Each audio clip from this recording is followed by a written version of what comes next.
ആലപ്പുഴ ആദിക്കാട്ടുകുളങ്ങരയിൽ 4-ാം ക്ലാസ്സുകാരിയെ ക്രൂരമായി മർദ്ദിച്ച കേസിലെ പ്രതികൾ ഒരാൾ പിടിയിലായത് സൂചനയായി വരുന്നു. അടൂരിൽ നിന്നുമാണ് പ്രതിയെ പിടികൂടിയതെന്നാണ് ഇപ്പോൾ ലഭിക്കുന്ന വിവരം. സുജിത് സുരേന്ദ്രൻ വിവരങ്ങളുമായി തത്സമയം ചേരുകയാണ്. സുജിത്, ആളിനെ പിടികിട്ടിയോ?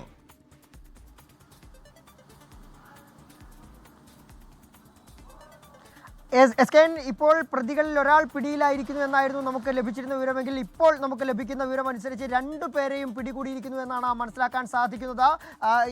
അടൂരിലെ പരിസര പ്രദേശങ്ങളിൽ നിന്നുമാണ് ഇവരെ പിടികൂടിയതെന്നാണ് മനസ്സിലാക്കാൻ സാധിക്കുന്നത്.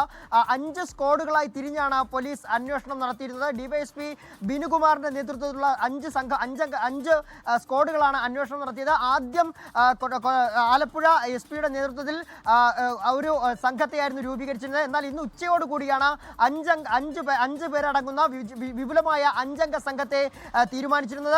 അതിനുശേഷമാണ് നാടൊട്ടാകെ നടത്തിയ അന്വേഷണത്തിലൊടുവിലാണ് ഇപ്പോൾ 2 പേരും അടൂരിൽ നിന്നും പിടിയിലായിരിക്കുന്നു എന്ന വിവരം മനസ്സിലാക്കാൻ സാധിക്കുന്നത്. ഇവരെ ഏത് സ്റ്റേഷനിലേക്കാണ് എത്തിക്കുന്നതെന്ന കാര്യത്തിലൊന്നും തന്നെ തീരുമാനമായിട്ടില്ല. എന്തായാലും 2 പേരും, കുട്ടിയെ അതിക്രൂരമായി മർദ്ദിച്ച അച്ഛനും അതുപോലെ രണ്ടാനമ്മയും ഇപ്പോൾ പിടിയിലായിരിക്കുന്നു എന്നാണ് മനസ്സിലാക്കാൻ സാധിക്കുന്നത്. Okay, thank you Surendran.